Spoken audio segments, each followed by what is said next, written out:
बिस्मिल्लाहिर्रहमानिर्रहीम, अस्सलाम वालेकुम। टॉक एट 7 के साथ मैं हूँ एतजाज़ नक़ी और मेरे साथ मौजूद हैं सज्जाद तरीन साहब। नाज़रीन, सबसे पहले जिक्र करेंगे वज़ीर आज़म मियाँ शहबाज शरीफ का।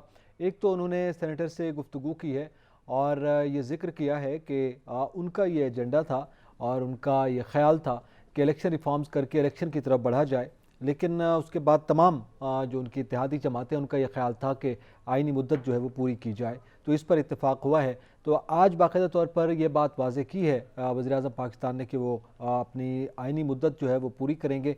और इसके साथ साथ जो इस वक्त महंगाई की सूरत हाल है, जो मुआशी सूरत हाल है, टैक्सेस लगाए गए हैं, बजट के हवाले से भी उन्होंने कमेंट किया है, इस पर भी बात करेंगे। फिर आज वज़ीर-ए-आज़म ने मरी का दौरा किया और उन्होंने NH हुकाम को मरी एक्सप्रेस वे की जो इस वक्त खामियाँ हैं उसको दूर करने और वहाँ पे सयाहों की सहूलत के लिए कुछ पॉइंट्स बनाने के अहकामात जारी किए हैं। बरहमी का इजहार किया है उन्होंने, जो वहाँ पे सूरत हाल है, तो इस पे भी बात करेंगे। और इसके साथ हम बात करेंगे, वज़ीर ख़ज़ाना मिफ्ता इस्माइल साहब ने एक मरतबा फिर ये बात की है कि अहम पेशरफ्त हो गई है IMF के साथ उनकी और मामलात जो हैं वो अब फाइनल राउंड की तरफ जो है वो बढ़ रहे हैं। एक ये मामला है और इसके साथ साथ जब भी उनसे सवाल किया जाता है यकीनी तौर पर महंगाई का और टैक्सेस की जो भरमार की गई है, आम आदमी जिसका शिकार हुआ है, तो उस पर भी उन्होंने कुछ जस्टिफिकेशन देने की कोशिश की है। और इसी के साथ ना सिर्फ मिफ्ता इस्माइल साहब ने बल्कि आज डॉक्टर आयशा गौस बख्श पाशा ने भी ये बात की है। डॉक्टर आयशा गौस पाशा ने ये बताया है कि जनाब ये जो टैक्सेस हैं ये आम आदमी पे नहीं लगाए गए। पहले इनडायरेक्ट टैक्सेस का बोझ जो है वो आम आदमी पे था, 80% टैक्सेस जो हैं वो डायरेक्ट टैक्सेस लगाए गए हैं जिससे आम आदमी मुतासर नहीं होगा। और साथ ही उन्होंने ये भी जस्टिफाई करने की कोशिश की है कि महंगाई का कोई बहुत बड़ा सैलाब नहीं आएगा। इसके साथ साथ साबिक वज़ीर ख़ज़ाना शौकत तरीन साहब ने भी मौजूदा सूरत हाल पर कमेंट किया है और उन्होंने ये गुफ्तगू करते हुए कहा है कि ये दूसरा बजट आ रहा है, वो बजट जो पेश किया गया था वो नहीं है। उन्होंने गुज़िश्ता रोज़ भी इसी नोयत की स्टेटमेंट दी थी, अब भी वो इसी बात पर मुसर हैं और वो ये कह रहे हैं कि हमारी हुकूमत ने जो कुछ किया था उसमें तो मनसूबों के नाम भी तब्दील तक किए जा रहे हैं। तो अब ये जो सूरत हाल सामने आ रही है इसमें इस हुकूमत की जिम्मेदारी है कि वो ये संभालती, तो गुज़िश्ता हुकूमत पर मलबा डालने की क्यों कोशिश की जा रही है। इसके साथ हम जिक्र करेंगे, ये तो वो बयानात हैं जो हमारे वज़ीर ख़ज़ाना के, हुकूमती हुकाम के और दूसरी जानिब साबिक वज़ीर ख़ज़ाना के एक दूसरे पर जो मौजूदा सूरत हाल है डालने की कोशिश कर रहे हैं। लेकिन ग्राउंड पर क्या सूरत हाल है? यूटिलिटी स्टोर्स पे इस वक्त जो है वो महंगाई का तूफ़ान है। यूटिलिटी स्टोर पहले तो चीज़ें अवेलेबल नहीं हैं और अगर कुछ अशिया अवेलेबल हैं तो उनके दाम बढ़ गए हैं। वो कीमतें जो हुकूमती सतह पर अनाउंस की जाती हैं उन कीमतों पर अशिया मैसर नहीं हैं।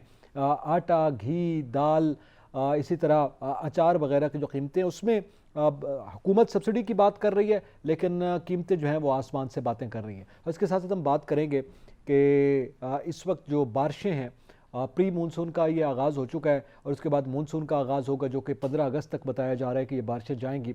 उस पर मोहतरमा शेरी रहमान साहब पहले भी और अब भी दोबारा इस खदशे का इज़हार कर चुकी हैं कि खुदा न खास्ता सैलाब की सूरत हाल 2010 में जैसे पाकिस्तान में आया था उसी तरफ मुड़ सकती है, तो उसके लिए हमें पेश किए इक़दामात करना होंगे। सज्जाद तरीन साहब, सबसे पहले तो वज़ीर आज़म आज उन्होंने जो सेनेटर से बात की, उन्होंने कहा कि जनाब हमारा ख्याल था कि इलेक्शन रिफॉर्म्स करें और इलेक्शन करवा दें। इत्तेहादियों का ख्याल था नहीं आइनी मुद्दत पूरी की जाए। आज उन्होंने ये वाज़ेह कर दिया कि आइनी मुद्दत पूरी की जाएगी। आपको याद होगा इस पर बड़ी बहस चली थी और ये कहा जा रहा था कि ख़ुद मुस्लिम लीग नून के अंदरूनी ज़राए ये बता रहे थे कि मियाँ नवाज़ शरीफ, मरीम नवाज़ साहबा और मियाँ शहबाज शरीफ के दरमियान जो इस वक्त बात जा रही है उसमें यह कहा जा रहा है कि जनाब या तो इस हुकूमत से अलहदा हुआ जाए या फिर इत्तेहादियों पे सब जो है ये इस मलबा जो महंगाई का और जो सूरत हाल सामने आ रही है ये सब शेयर करें। ये बात बिल्कुल दुरुस्त है कि इब्तदा में ये बात हुई थी कि हम इलेक्शन रिफॉर्म करें और इलेक्शन कराएं और जो आई हुकूमत वो हुकूमत मामला जो है वो तय करे। इसमें दो बातें हैं, एक तो जो केयर टेकर हुकूमत थी उससे IMF बात नहीं करना चाह रहा था और अगर वो बात ना करता, टाइम बाढ़ हो जाता तो उसमें और ज़्यादा मसाइल पैदा होते हमारे मुल्क के लिए। दूसरी बात यह है कि खान साहब ने जब धमकियाँ लगाना शुरू कर दी कि मैं आ रहा हूँ 20 लाख लोग लेके, इलेक्शन की तारीख लेके जाऊंगा, तो ये लोग तो आपको पता बड़ा मैच्योर है ना, ये तो कई दफ़ा हुकूमतें कर चुके हैं। इन्होंने कहा फिर नहीं है, फिर आप नहीं है। अच्छा, पहले ये ख्याल था, पहले ये एक राय पाई जा रही थी कि मुस्लिम लीग नून में, इत्तेहादियों में नहीं, ठीक है। आसफ जरदारी साहब तो शुरू से कह रहे थे। तो जब इमरान खान साहब ने ललकारना शुरू कर दिया तो फिर ऐसा नहीं होता सर, कल को इलेक्शन हो, कोई और जत्था लेके आ जाए, वो कहे जी इलेक्शन करें, तो फिर इलेक्शन कराएंगे। इलेक्शन किसी की ख्वाहिश पे नहीं होते, इलेक्शन और जो हैं वो वक्त पर होंगे और आइन के मुताबिक होंगे। ये आज प्राइम मिनिस्टर शहबाज शरीफ साहब ने बात बिल्कुल क्लियर कर दी है कि भाई कोई जो भी मुश्किल फैसले लेने पड़े हम लेंगे और हम मुकाबला करेंगे। हम इलेक्शन, ये अभी 17 को है ना इलेक्शन ज़मीनी, पता चल जाएगा। अगर पीटीआई का बयानिया इतना ही पॉपुलर है वो पहले तो 20-25 नशीस्तों पे हो रहा है ना। पीटीआई तो उस वक्त हारी है ज़मीनी इलेक्शन जब पहले ही धांधली का वावेला कर रहे हैं सर। पीटीआई तो उस वक्त हारी है जब पीटीआई इलेक्शन में थी, जब इक्तदार में थी। जब पीटीआई इक्तदार में थी सारे इलेक्शन हारे हैं कि नहीं हारे? डस्के वाले इलेक्शन में क्या किया? यकीनी तौर पर यही सूरत हाल थी उस वक्त भी। ये महंगाई के हवाले से अवाम बड़े नाराज थे। अच्छा, इस पर भी बात करते हैं। और महंगाई की ये जो सिचुएशन जिसको जस्टिफाई कर रहे हैं वज़ीर आज़म भी, और आज कुछ मंसूबों के हवाले से बात करें, इस पर जिक्र करेंगे। यहाँ पे थोड़ा एक ब्रेक का, हमारे साथ रहिएगा।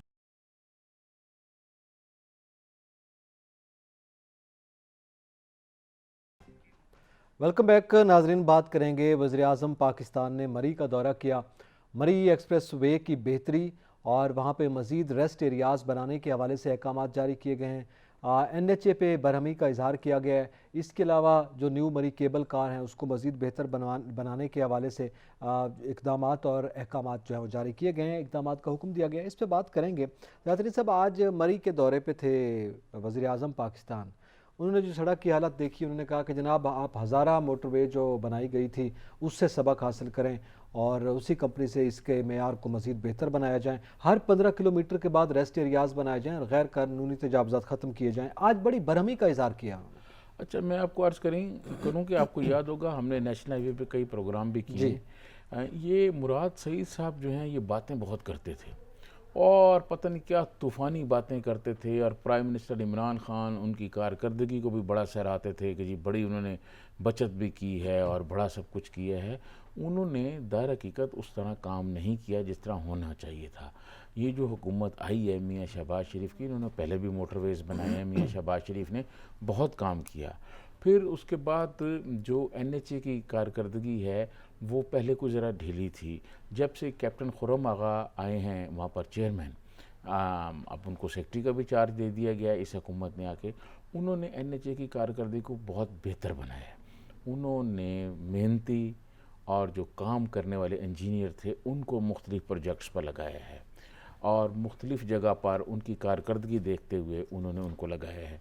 खुर्रम आगा साहब ख़ुद भी काफ़ी मतलब मेहनती आदमी हैं और वज़ीर आज़म के जो प्रिंसिपल सेक्रेटरी हैं तौकीर शाह साहब, वो उस दिन बड़े उनको हैरत हुई जब प्राइम मिनिस्टर, आपको याद है, मेट्रो पे चले गए अचानक सुबह, तो खुर्रम आगा वहाँ मौजूद थे। तो वो सुबह मतलब जल्दी उठते हैं, अपने दफ्तर भी जल्दी आते हैं और उनके आने की वजह से सारा जो NHA है वो टाइम पर पहुँचता है कि चेयरमैन साहब आ गए हैं अब हमें। वरना आपको पता है ये सरकारी अफसरान तो फिर अपनी मर्ज़ी से आते हैं जी, ना, यकीनन। और अगर सरबराह भी इदारे का लेट आए तो फिर ये, लेकिन अब वो नहीं है।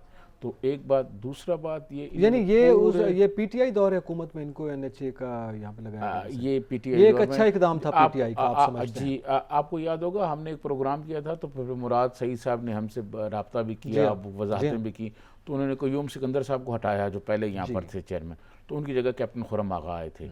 तो कैप्टन खुर्रम आगा जब आए तो उन्होंने पूरा NHA को बेहतर किया और NHA से लेकिन आज वज़ीर आज़म बड़ी बरहमी का इज़हार करते हैं। मैं वो अर्ज कर रहा हूँ, उसकी वजह ये है कि जो पिछली हुकूमत थी उन्होंने सड़कों पर, अब देखें बात यह है कि चेयरमैन NHA क्या करेगा जब आप फंड ही जारी नहीं करेंगे, जब आप फंड ही नहीं कहेंगे और आप कहेंगे जी कम पैसे लगाएं, यहाँ कम पैसे लगाएं, वहाँ कम पैसे लगाएं, तो फिर काम नहीं हो सकता ना। फिर तो लोग हाथ पे हाथ रख के बैठे रहते हैं। अब ये हुकूमत आई है, इस हुकूमत ने मेरे ख्याल में ये जो अभी बजट मंजूर होगा इससे 200 अरब से ज़्यादा कोई इन्होंने सिर्फ NHA के लिए रखा है जी, जिसमें बड़े बड़े प्रोजेक्ट हैं। मरी का जो आज बड़ी ज़बरदस्त उन्होंने ब्रीफिंग दी कैप्टन खुर्रम आगा ने कि यहाँ क्या क्या हो सकता है। प्राइम मिनिस्टर ने कहा कि रेस्ट एरिया बनाए जाएँ और इसको मोटरवे, हज़ारा मोटरवे जो है उस तर्ज पे बनाया जाए, उस कंपनी से मशावरत की जाए। इसी तरह मैं समझता हूँ कि जनूबी पंजाब के अवाम के लिए भी इस हुकूमत ने आके वो काम तो टेंडर तो पहले के हो रहे थे, चल रहा था काम, लेकिन काम बस ऐसे ही ना होने के बराबर था। तो इन्होंने लोधना खाम मुल्तान जो है उसको रोड को बेहतर कर रहे हैं, दोरोहा कर रहे हैं, अच्छा कर रहे हैं। वो एक बड़ा प्रोजेक्ट है लोधना मुल्तान भी। तो उस पर भी मेहनती लोग लगाए गए हैं। इसी तरह हर जगह पर इन्होंने बहुत मेहनती आदमी लगाए हैं, बहुत मेहनती इंजीनियर लगाए हैं, जो ये चीज़ें देख कर, क्योंकि आपको पता है जी रोड एक दफ़ा बन जाए, मुराद सईद साहब बड़ी बचत की बातें करते थे, बचत की बातें करते थे। आपने देख लिया ना जो उन्होंने बचत का कराया, तो फिर आपने अकला डे खान को देख लिया, पानी आ गया सारा रोड पर। ये मुराद सईद साहब बचत की बातें करते हैं जी, हमने बड़ी बचत कर दी जी, उन्होंने इतने में रोड, और इमरान खान साहब भी उनकी बहुत तारीफ़ें करते थे। बचत तो आप करें, लेकिन आप रोड तो देखें ना, फिर जब एक दफ़ा रोड बन जाता है वो कोई 2 साल के लिए नहीं बनता, बिल्कुल। वो रोड फिर के 50-50 इस साल, तरह के 100-100 साल के मंसूबा लिए जात रोड तो बनते 100 हैं। साल 50 तो 50 मैं साल का। समझता हूँ कि आज उन्होंने जो ब्रीफिंग दी कैप्टन खुर्रम आगा ने, और प्राइम मिनिस्टर शहबाज शरीफ ने उनको कहा कि इनको इसको और बेहतर किया जाए। फिर मरी में गुलडना के मकाम पर जो प्रॉब्लम्स आती हैं वो उन्होंने कहा कि सॉल्व की जाए। तो ये सारी चीज़ें जो है ना, शेयर मैं लिफ्ट के समझता हवाले हूँ। से इंटरनेशनल बिडिंग का एक उन्होंने बात कहा है। जी, एक बात मैं आपको अर्ज़ करूँ कि अगर ये इस वक्त जो मौजूदा टीम है नेशनल हाईवे की, जो कैप्टन खुर्रम आगा के मतलब ज़ेर क़यादत काम कर रही है, ये अगर 2 साल या 3 साल ये बरकरार रहती है टीम, और इसमें पसंद और नापसंद की कोई वो नहीं, मुदाखलत नहीं की जाती जैसे कि होता है पाकिस्तान में, तो मैं समझता हूँ कि नेशनल हाईवे की भी कारकर्दगी बेहतर होगी, और पाकिस्तान में जो हाईवेज़ हैं जिसमें मोटरवेज़ हैं उनकी कारकर्दगी भी बेहतर होगी। और जो नए अगर ये मनसूबे आ टीम रहे हैं चली गई तो उसमें, क्या ये हुकूमत नहीं कर पाएगी? नहीं, मेरा ख्याल में एक टीम देखें चली जाने से लोग मतलब आते हैं, अगर काम अगर तो आते हैं, काम तो ज़ाहिर है चलते रहते ट्रांसफर पोस्टिंग हैं, होती लेकिन है। अब कैप्टन खुर्रम आगा क्योंकि समझ गए हैं ना काम को, वो चीज़ों को समझ गए हैं, वो लोगों को भी समझ गए हैं कि किस आदमी की कैपेसिटी क्या है। देखें बात ये, काम करना कोई फ़न नहीं है जी कि आप खुद सुबह से 8 शाम तक 8 घंटे बैठ के काम करते रहें, 12 घंटे करते रहें। काम दुनिया में सबसे मुश्किल जी। काम है लोगों से काम लेना, और ख़ासतौर पाकिस्तान जैसे मुल्क में किसी आदमी से, 1-2 आदमी से काम लेना मुश्किल है, और जहाँ सैकड़ों आदमी हैं, सैकड़ों इंजीनियर हैं, बड़े प्रोजेक्ट हैं, वो जी तो वो ज़ाहिर है फिर एक बड़ी जिम्मेदारी है, तुर्बत आप में शुरू समझते हो हैं। रहे हैं, गवादर में शुरू हो रहे हैं प्रोजेक्ट्स। तो ये बहुत बड़ी जिम्मेदारी है कैप्टन खुर्रम आगा के कंधों पर। ठीक है। तो मैं समझता हूँ कि अगर ये टीम बरकरार रही तो आप देखेंगे कि रिजल्ट अच्छे आएंगे। आपको याद है कि मैं तो नेशनल लेवल पे बहुत प्रोग्राम करता जी, रहा हूं, हमने काफ़ी बड़ी तनकीद की भी आपने की है, लेकिन बिल्कुल जहाँ जहाँ काम अच्छा होता है वहाँ हम कहते हैं कि काम अच्छा है, इस टीम ने प्रोग्रेस की है, और ये अगर सिलसिला चलता रहा तो उम्मीद है कि बेहतर प्रोग्रेस हो बेहतर सकेगी। मजीद प्रोग्रेस भी होगी, लेकिन ज़रूरी यह है कि सिस्टम ऐसा बेहतर हो कि उसमें लोगों के आने जाने से फ़र्क ना पड़े, बल्कि वो सिस्टम तमाम तर मामलात को देखता रहे। और यकीनी तौर पर यह सिस्टम भी मौजूद है, उसको मजीद इम्प्रूव करने की ज़रूरत है। यहाँ पे वक्त एक ब्रेक का, हमारे साथ रहिएगा।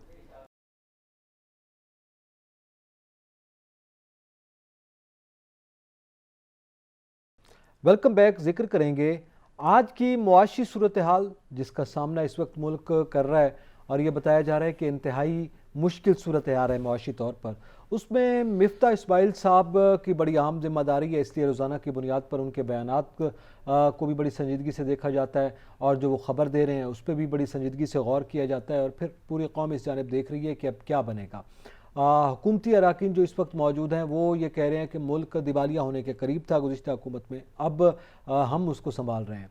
और इसी तरह मिफ्ता इस्माइल साहब कहते हैं कि गुज़िश्ता हुकूमत 120 अरब रुपए का खसारा छोड़ कर गई है, हम उसको मैनेज कर रहे हैं, लेकिन हम गरीब आदमी पर ज़्यादा टैक्स नहीं लगा रहे। सियासतदान साहब, ये बड़ी अजीब व गरीब बात है। जब हम फिगर्स को देखते हैं और हम देखते हैं कि ये जो टैक्सेस बढ़ाए गए हैं, मतलब आप सेल्स टैक्स की बात कर लें, बाकी अगर सेल टैक्स बढ़ता है, प्रोडक्ट पे एक प्रोडक्ट बनती है उस पर वो टैक्स लगता है, वो जो प्रोडक्ट बना रहा है, इंडस्ट्रियलिस्ट है या कोई भी उसका प्रोडक्शन का बंदा, वो आगे पास ऑन करता है कंज्यूमर को। तो आम आदमी तो हर शक्ल में जो है वो इनडायरेक्ट टैक्स अगर 1% भी बढ़ता है, 10% बढ़ता है, 11% बढ़ता है, वो तो पे कर रहा है। ये कैसे कह रहे हैं कि हमने डायरेक्ट टैक्सेस बढ़ाए, इनडायरेक्ट टैक्सेस नहीं बढ़ाए? मैं आपको बताऊं, अल्फाज की जादूगरी तो ये जानते हैं ना, और ये जितने वज़ीर ख़जाना होते हैं, चाहे अब के हों चाहे पहले के हों, वो अल्फाज की जादूगरी जानते हैं, और अल्फाज में वो बहुत ऐसी ऐसी चीज़ें बयान करते हैं। लेकिन सेल टैक्स एक टूथपेस्ट है, वो गरीब आदमी भी ख़रीदता है, अमीर आदमी भी ख़रीदता है। सही। लेकिन गरीब आदमी को जो 100 रुपये वाली टूथपेस्ट है वो जब 150 रुपये में मिलेगी तो उसके लिए मुश्किल होगा। आम जो पैसे वाला आदमी है उसके लिए 200 के भी कर दें कि कोई मसला नहीं, जैसे पेट्रोल की मैं बात करता रहता हूँ। तो ये जो महंगाई है, इस महंगाई को और बैरूनी कर्ज़ों को मैं समझता हूँ कि कोई मुतबादल प्लान क्या होना चाहिए, को रोकना चाहिए, को उतारने के लिए, को मुआशी हालत बेहतर बनाने जो के लिए। ओवरऑल पार्लियामेंट की जिम्मेदारी है कि सोचा जाए। पार्लियामेंट की जिम्मेदारी है, वो सोचें। 44,044 जी 44,000 अरब रुपए हमने जो बैरूनी कर्जे हैं जो अगले बजट की एडजस्टमेंट में होंगे, जिनकी अदायगी जो मुख्तलिफ हमने ग्रेजुअली हमने पे बैक करने हैं। अच्छा, उसमें मैं आपको अर्ज़ करूं कि हुकूमत क्या कर सकती है। आपको याद होगा मियां नवाज शरीफ साहब ने एक मुहिम चलाई थी, कर्ज उतारो मुल्क संवारो जी। उसमें बहुत लोगों ने पैसे जमा कराए थे। अभी पिछले दिनों लाहौर में मियां शहबाज शरीफ साहब ने एक हस्पताल बनाने के लिए, उस हॉस्पिटल की तामीर के लिए मुख्तलिफ ताजरों को, सरमायाकारों को, इंडस्ट्री वालों को बुलाया हुआ था। ठीक है। और उसमें लोग अरबों रुपए की अनाउंसमेंट कर रहे थे और प्राइम मिनिस्टर शहबाज शरीफ उनको कह रहे थे नहीं आप 2 अरब की नहीं 3 अरब की करें। ठीक है, और उन्होंने कहा ठीक है। मैं समझता हूँ इसी किस्म का एक प्रोग्राम होना चाहिए और प्राइम मिनिस्टर शहबाज शरीफ जो हैं कुछ 400-500 लोगों को वज़ीर आज़म हाउस में बुलाएं, उनके एजाज़ में एक तकरीब करें, जो पाकिस्तान के बहुत बिग गन्स हैं जिनमें बड़े बड़े प्रॉपर्टी टाइकून्स भी हैं, उनको बुलाएं, उनसे बात करें। आप जो बैंक की इंडस्ट्री के लोग हैं, जो बैंक चला रहे हैं, मुख्तलिफ ग्रुप्स जो हैं, नाम क्या लूँ किसी के, प्रॉपर्टी टाइकून्स हैं, उनके क्या नाम लूँ, सबको पता है और प्राइम मिनिस्टर को भी पता होगा। प्राइम मिनिस्टर उनको बुलाएं और ख़ुद भी, बाकी जो बड़े सियासतदान हैं उनको भी बुलाएं और ख़ुद अपनी तरफ से भी इब्तदा करें, अपनी ज़ाती आमदनी में से इब्तदा करें और उनको भी कहें। अब देखें अगर 400 लोग हैं और वो 1-1 अरब रुपया भी दें मुल्क के लिए, जो हॉस्पिटल के लिए भी देते हैं, मुल्क के लिए दें, तो मुल्क की मुआशी हालत बहुत हद तक बेहतर हो जाएगी। ठीक है, ठीक है जी। कुछ 400 लोगों से बुला के इसी तरह लिए जाएं पैसे और उसके यानी डायरेक्ट आप कह रहे हैं उनसे लोन के हवाले से पैसे लिए जाएं।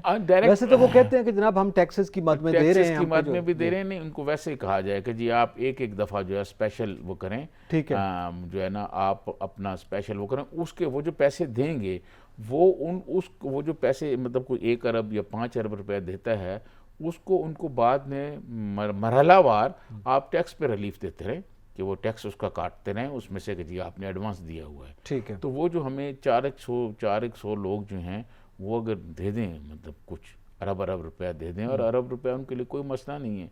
मतलब यहाँ 1000 लोग तो मैं जानता हूँ पाकिस्तान में कौन कौन से हैं जिनके लिए अरब 2 अरब का 4 अरब 10 अरब का मसला नहीं है। ठीक है। तो उनसे ये पैसे लिए जाएँ, उनको मरहलावार टैक्स पर रिलीफ दिया जाए कि वो टैक्स जो है वो अपने पैसे उसमें कटवाते रहें और फौरी तौर पर आप कहते हैं कि इसको ओवरकम किया जाए। ये जो मुआशी सूरत हाल है इसको बेहतर बनाया जाए, क्योंकि गुर्बत, बेरोज़गारी और महंगाई ये 3 ऐसे इश्यूज़ हैं जो इमरान खान नियाज़ी साहब इस हुकूमत को तोहफे में दे के गए हैं। ठीक है। और इस हुकूमत ने आकर मुआशी सूरत हाल बेहतर बनाने के लिए दिन रात एक कर दिया है, लेकिन वो हो नहीं रही, इसलिए कि जो इंटरनेशनल मुआहदे खान साहब करके गए और साहब ये भी 10 साल से वैसे दिन रात एक करते रहे हैं। खान साहब ने भी अपना हिस्सा जरूर डाला है, लेकिन 10 साल इनका भी हिस्सा है। ये जिन आप टोटल कर्जों की, बैरूनी कर्जों का जिक्र कर रहे हैं, ये बैरूनी कर्जे उस वक्त थे, लेकिन मुआशी हालत तो ये नहीं थी ना। चलो इस पे अब हो गई है। चले इस पे मजीद भी बात करते हैं। शौकत तरीन साहब ने भी बड़ी अहम बातें की हैं इस पे। नाज़रीन यहाँ पे वक्त तो एक ब्रेक का, हमारे साथ रहिएगा।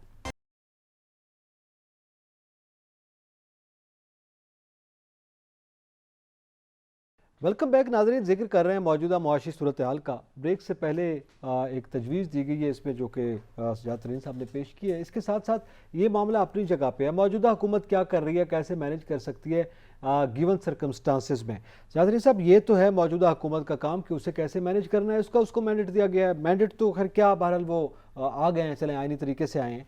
लेकिन सवाल ये, शौकत तरीन साहब जो ये बार बार ये जिक्र कर रहे हैं कि जनाब आप इकनॉमिक सर्वे में आप ये एतराफ़ कर चुके हैं और हम तो ग्रोथ की तरफ बढ़ रहे थे, बल्कि अब तो इन्होंने एक और काम शुरू कर दिया है कि जनाब हमारे जो मंसूबा जात थे उनके नाम तब्दील करके उसको आगे बढ़ा रहे हैं। इनके पास अपनी कोई पॉलिसी नहीं है। देखें, शौकत तरीन साहब ने भी तो आखिर कुछ ना कुछ कहना है ना।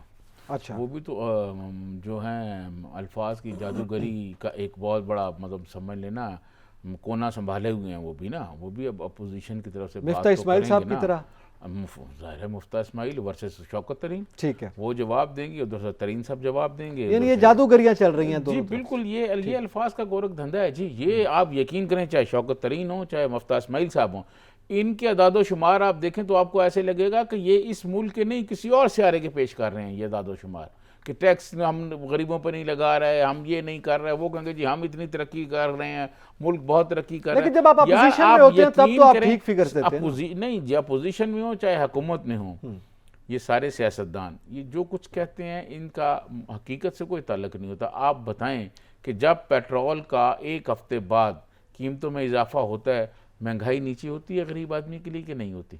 जब अच्छा, जी जब पेट्रोल की कीमतों में इजाफा होता है तो महंगाई बढ़ती है ना, इजाफा हो जाता है महंगाई में। ये लोग बजट का फिर जो पेश किया जाता है उस बजट, आपको याद होगा आपने खुद ये क्वेश्चन रेज किया था जब हम बजट पे प्रोग्राम कर रहे थे। आपने कहा था कि जी ये जो बजट पेश किया जा रहा है, ये जो अदाद शुमार दिए जा रहे हैं, ये हकीकत हैं या IMF से जब एग्रीमेंट होगा उसमें जो मामला तय होंगे फिर कोई और फिगर होगा। ये उसी दिन आपने कहा था जी, ठीक है। लेकिन उसी दिन की आप तकरीर जो है उठा के देख लें और ऐसे लगता है कि जैसे इससे अच्छा मुनासिब बजट कोई नहीं हो, जो अब तब्दील हो गया, तकरीबन तब्दील हो चुका है। बात यह है कि मौजूदा हालात में मफ्ता इस्माइल साहब ने जो बजट पेश किया है, इससे बेहतर बजट नहीं पेश किया जा सकता था। लेकिन ऊपर मसला ये हो गया कि पेट्रोल की कीमतें जो हैं वो इंटरनेशनल बढ़ गई हैं। फिर पेट्रोल की कीमतों के हवाले से इमरान खान साहब से जो इंटरनेशनल IMF से मुआहदे हुए थे उन्होंने उस अमल दरामद नहीं किया, वो सारा बोझ इन पे आ गया है। और ये जब आए हैं हुकूमत में इन्होंने ठीक है, ये अपनी जस्टिफिकेशन बार बार यही बात कर रहे हैं, ये अपनी जस्टिफिकेशन में। लेकिन ये बात जिसका भी आपने जिक्र किया और जो सवाल हमने बजट ट्रांसमिशन में भी बात की थी, वो बात तो शौकत तरीन साहब कर रहे हैं। इसमें गलत बात क्या है? वो यही कह रहे हैं कि असल बजट तो ये अब देंगे, इससे पहले तो ये बजट, एक और बजट आ रहा है वो ये जिक्र कर रहे हैं। साहब ये भी कह रहे हैं। और वो जो 750 अरब का इन्होंने PDL की बात की, तो वो कितनी हद तक ये PDL का फिगर 750 अरब रुपए? तरीन साहब ने ये भी कहा है कि नया जो ये फिगर देंगे जी, अब जो उन्होंने वो 10 का दिया है बजट का फिगर, वो पहले राउंड अबाउट 10 ट्रिलियन का होगा, पहले तो 9.5 ट्रिलियन, अब वो 10 हो गया। ठीक है, तो वो ये कहते हैं कि इसके बाद महंगाई का एक और तूफान आ जाएगा। अब देखें बजट पास भी हो जाए, ठीक है, लेकिन ये जो पेट्रोल की कीमतें बढ़ रही हैं जी, आप यकीन करें जब पेट्रोल की कीमतें बढ़ती हैं, यूटिलिटी स्टोर पर महंगाई का आप देख लें क्या आलम है सर।